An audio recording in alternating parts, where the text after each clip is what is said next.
یہ عقیدہ تھا حضرات محترم۔ اس کے بعد سیدنا ابو بکر صدیق رضی اللہ تعالیٰ عنہ نے اپنی جان و مال کو مصطفیٰ کے نام کر دیا، اور مصطفیٰ کے نام کرنے کے بعد بات چل رہی تھی کہ ہمارے آقا علیہ الصلوۃ والسلام نے فرمایا کہ دنیا کے اندر میں سبوں کا بدلہ تو دے سکتا ہوں، مگر ابو بکر صدیق کا نہیں، کیونکہ انہوں نے بہت عین موقع پر اور جس ٹائم میں اسلام کمزور تھا اس ٹائم میں انہوں نے اسلام کا ساتھ دیا، اور اس ٹائم سے لے کر کے آخر وقت تک میں کبھی بھی اسلام کو انہوں نے چھوڑا نہیں، اسلام کو تنہا نہیں چھوڑا۔ اور اس کے علاوہ سیدنا سرکار دو عالم صلی اللہ تعالیٰ علیہ وسلم ارشاد فرماتے ہیں کہ میں سبوں کا بدلہ تو دے سکتا ہوں مگر ابو بکر صدیق کا نہیں، کیونکہ دین کے لیے انہوں نے اتنی محنت اور مشقت اور اتنے خرچ کیے ہیں، بھلے دیکھنے میں مال کم ہو۔ حضرات محترم ابھی یوں لے لیجئے مثال کے طور پہ، یہ مسجد کی تعمیری کام شروع ہو جائے یا کسی مدرسے کا ادارے کا کام تعمیری کام شروع کر دیا جائے، آخر میں پہنچنے کے بعد کوئی کہتے ہیں کہ ہم فلاں دے دیں گے، ہم یہ دے دیں گے، ہم یہ پتھر دے دیں گے، وہ پتھر دے دیں گے، اس ٹائم میں تو بالکل آسان ہے دینا۔ کیوں آسان ہے؟ پتھر لگے گا پھر بھی نماز ہوگی،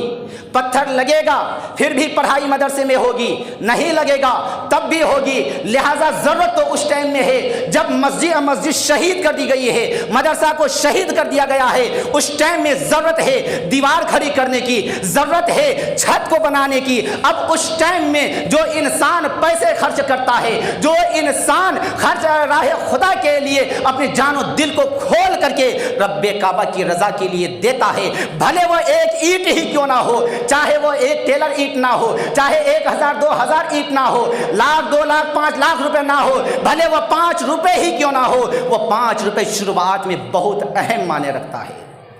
کیونکہ وہ 1 روپے آپ نے دیا، 5 روپے دیا، ایک اینٹ آپ نے دی، آپ کو دیکھ کر کے دوسرا بھی دے گا، دوسرے کو دیکھ کر کے تیسرا بھی دے گا۔ ایک اینٹ نیچے رکھی گئی، دوسرا دوسری اینٹ دیا اس کے اوپر رکھی جائے گی، تیسرا نے تیسری اینٹ دی اس کے اوپر رکھی جائے گی، اس طرح سے کر کے دیوار کھڑی ہو سکتی ہے۔ مگر جب شروع میں کوئی دے گا ہی نہیں، شروع میں کوئی دینے کے لیے تیار ہوگا ہی نہیں، تو وہ دیوار کیسے کھڑی ہو سکتی ہے؟ جب دیوار کھڑی نہیں ہوگی تو یہ چھت کیسے ہو سکتی ہے؟ جب یہ چھت نہیں ہوگی تو پھر یہ فرش کس کام کا ہوگا؟ حضرات محترم تو سیدنا ابو بکر صدیق نے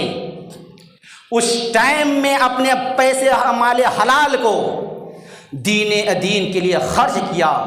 جس ٹائم میں اسلام کی بنیاد کی ابتدا ہوئی تھی۔ حضرات محترم اس لیے ہمارے آقا علیہ الصلوۃ والسلام نے فرمایا کہ میں سب کا بدلہ دے سکتا ہوں، ابو بکر صدیق کا بدلہ صرف اور صرف اللہ کی ذات دے سکتا ہے۔ صرف کون دے سکتا ہے؟ رب العالمین دے سکتا ہے، اس کے علاوہ ابو بکر صدیق کے اس کارنامے کے کاج کا بدلہ کوئی نہیں دے سکتا۔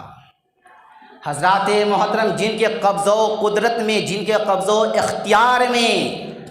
رب کعبہ پوری کائنات کو سمیٹ کر کے ڈال دے، جب وہ ذات مصطفیٰ ابو بکر صدیق کی شان اور ذات کے بارے میں یہ فرمائے کہ میں سبوں کا بدلہ تو دے سکتا ہوں مگر ابو بکر صدیق کا نہیں۔ حضرات محترم ان باتوں سے اندازہ لگایا جائے کہ ابو بکر صدیق کا مقام کیا ہوگا، شان کیا ہوگی۔ حضرات محترم صرف اتنی ہی اس کی حد نہیں رہتی ہے، اس کی دیواریں یہیں تک نہیں رہتی ہے، بلکہ جہاں جہاں پیغمبر اعظم گئے، چاہے وہ کسی بھی حال میں گزرے، جیسے بھی حالات سے گزریں، مگر پیغمبر اعظم علیہ الصلوۃ والسلام کا ساتھ ابو بکر صدیق نے نہیں چھوڑا۔ اور محبت کا تقاضا تو دیکھیے کہ ہم محبت کرتے ہیں، دنیا میں بھی نہیں نبھا پاتے ہیں، مگر جب مصطفیٰ کریم علیہ الصلوۃ والسلام نے ابو بکر صدیق سے، اور ابو بکر صدیق نے جب محمد عربی سے سچی اور اچھی محبت کی، آخرت کے لیے محبت کی, رضائے الہی کے لیے محبت کی, تو دنیا میں تھے تو ساتھ میں تھے, جب دنیا سے گئے تو دنیا والوں کے در و دماغ میں, صحابہ کرام کے در و دماغ میں رب کعبہ نے یہ ڈال دیا کہ اے میرے نبی کے غلاموں, جب دنیا کے اندر محمد عربی کے ساتھ میں تھا ابو بکر, تو قبر کے اندر بھی, مزار پاک کے اندر بھی ابو بکر محمد عربی کے ساتھ ہی رہے گا. کم و بیش 1,24,000 صحابہ کرام تھے, اور کسی کو بھی یہ شرف اور یہ مقام حاصل ہو سکتا تھا, مگر کسی اور کو نہیں ہوا. اور سب سے خوشی کی بات, آپ ہم سب جانتے ہیں کہ دائیں ہاتھ میں سب سے زیادہ طاقت ہوتی ہے, دائیں ہاتھ میں سب سے زیادہ طاقت ہوتی ہے. جب دنیا کے اندر ابو بکر صدیق تھے تو پیغمبر اعظم علیہ الصلوۃ والسلام کے ہمیشہ دائیں چلا کرتے تھے. جب تنہا آپ رہتے تھے تو کبھی دائیں, کبھی بائیں, کبھی آگے, کبھی پیچھے. اس کی وجہ یہ تھی کہ اگر دشمن کا تیر اگر دائیں سے آئے گا تو وہ تیر پہلے مجھے لگے گی, بائیں سے آئے تو وہ تیر پہلے مجھے لگے گی, آگے سے آئے گی وہ تیر مجھے لگے گی, بائیں پیچھے سے آئے گی وہ تیر پہلے مجھے لگے گی, تاکہ ہمارے آقا علیہ الصلوۃ والسلام کی جان کی حفاظت ہو سکے. اس طرح سے محبت تھی. جب دنیا کے اندر گئے تو صحابہ کرام کے در و دماغ میں رب کعبہ نے ڈالا کہ جب ابو بکر صدیق نے ہمیشہ آگے پیچھے دائیں بائیں کر کے, اور ان کا مقام دائیں طرف یعنی کہ پوری طاقت انہیں ملی ہے, تو قبر کے اندر بھی, مزار پاک کے اندر بھی, گنبد خضرا میں بھی دائیں طرف ہی ڈالا جائے, تاکہ دنیا کو یہ پیغام مل جائے کہ اے دنیا والو, جس نبی کو تم یہ کہتے ہوئے نظر آتے ہو کہ نبی کو علم غیب نہیں, نبی کو پیچھے کی خبر نہیں, نبی ہمیں کچھ دے نہیں سکتے, اس حدیث پاک سے سن لو کہ پیغمبر اعظم علیہ الصلوۃ والسلام نے فرمایا کہ میں دنیا میں سبوں کو سب کچھ دے سکتا ہوں, ان کے کیے کرائے کا بدلہ تو دے سکتا, مگر ابو بکر صدیق کا نہیں. دے سکتے تھے,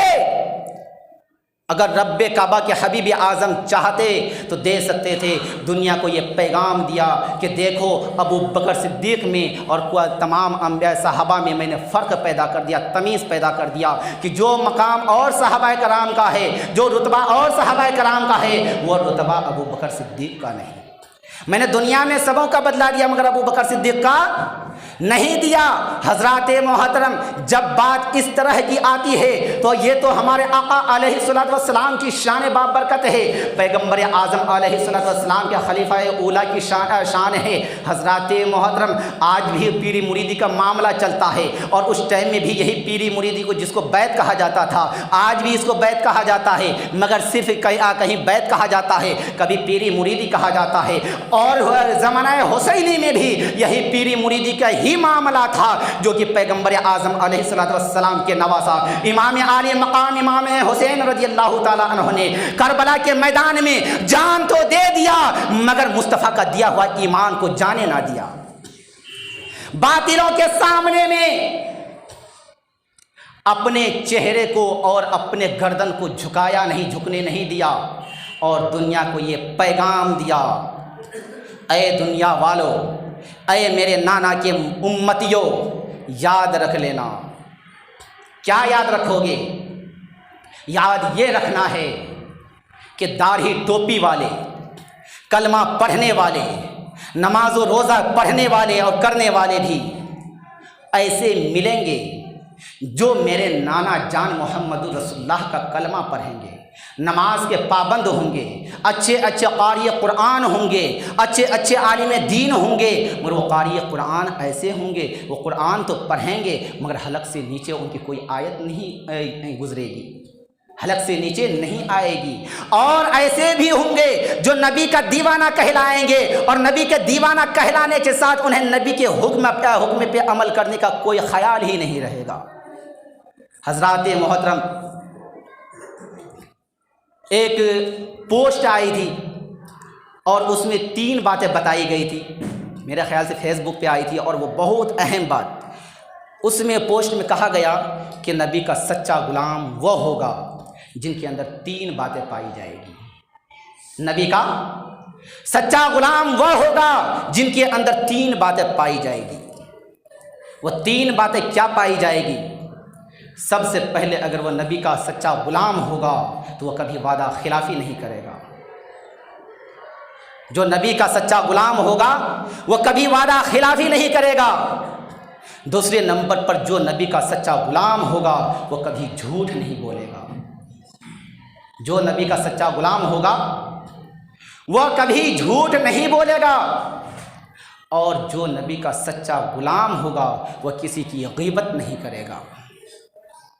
جو نبی کا سچا غلام ہوگا وہ کبھی غیبت نہیں کرے گا۔ آج ہمیں ان باتوں پہ غور کرنا چاہیے کہ جو پیغمبر اعظم علیہ السلام نے فرمایا، آج کی تاریخ میں یہ چاہے واٹس ایپ ہو، فیس بک ہو، یوٹیوب پہ ہو، اور طرح طرح کے جو بھی جو ہے یہ سب جو ہے آج کی تاریخ میں جو ہے جو بھی سوشل میڈیا ہے ہر چیز پہ چلتی ہے، مگر صرف چلنے سے ہو جاتا ہے کیا؟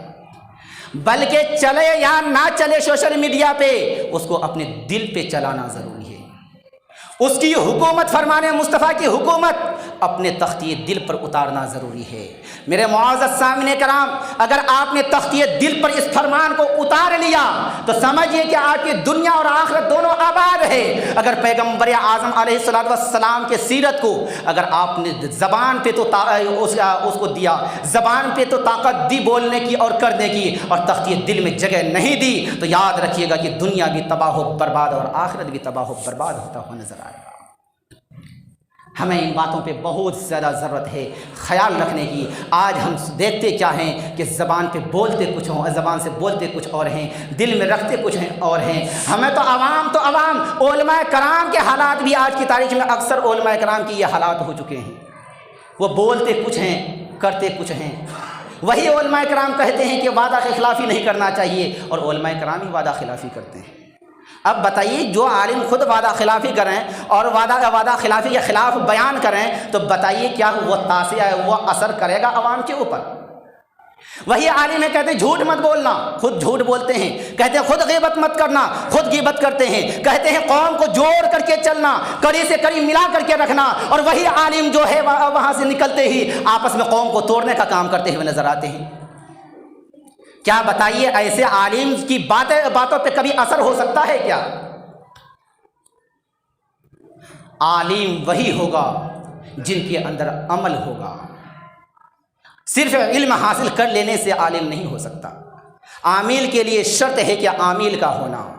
لہذا معزز سامعین کرام، میں آپ سے مؤدبانہ اپیل کرتا ہوں کہ چاہے وہ ہمارے علماء کرام ہوں یا عوام اہل سنت ہوں، سبوں کو چاہیے کہ شریعت مصطفیٰ کے اوپر پابندی کے ساتھ قائم و دائم رہیں، کیونکہ ہمارے لیے دنیا اور آخرت کی یہی بھلائی ہے۔ اللہ تعالیٰ کی بارگاہ مقدسہ میں دعا ہے کہ مولا مجھے بولنے میں، آپ حضرات کو سننے میں کسی بھی قسم کی کوئی غلطیاں ہوئی ہو تو اپنے فضل و کرم سے معاف عطا فرما، اور اس بیان کے سب سے پہلے مجھے خود کو عمل کرنے کی توفیق عطا فرما، میرے بعد میرے تمام مسلمان بھائی بہنوں کو عمل کرنے کی توفیق و رفیق عطا فرما۔ استغفر اللہ ربی من کل ذنب و اتوب الیہ۔